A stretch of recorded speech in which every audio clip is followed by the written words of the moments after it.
ইসলামী bank ইসলাম নয়, আমাদের জনাব মির্জা ফখরুল ইসলামও ইসলাম নয়, জামাতে ইসলামও ইসলাম নয়।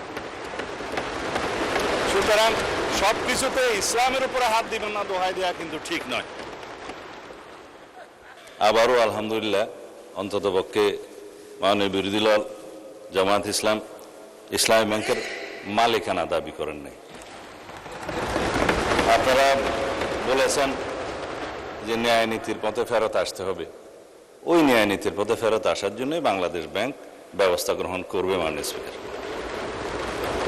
জামাত ইসলাম ব্যাংকের মালিক না, আবার বলছে ইসলামের উপরে হাত দিবেন না। কদিন আগে জামাত ইসলামের এক বন্ধু, আমি নাম নিলে আবার এখানে 74-এ দাঁড়াতে পারেন, সেজন্য 2 জন এমপি ছিলেন, আরেকজন পরাজিত এমপি ছিলেন, আরেকজন নেতা ছিলেন, বক্তৃতা দিচ্ছে ইসলামের উপরে হাত দিবেন না।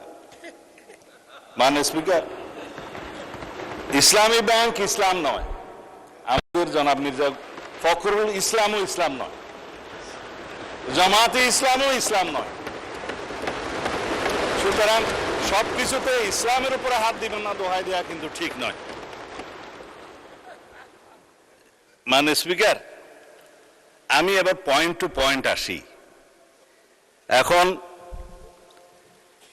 একবার যে ব্যাংক আজান দিয়ে তকবীরে লিল্লাহ দিয়ে দখল করা হলো, সেই ব্যাংকের দখলটা বেদখল হয়ে যাবে, এই যাতনা তো আমরা বুঝি মাননীয় স্পিকার।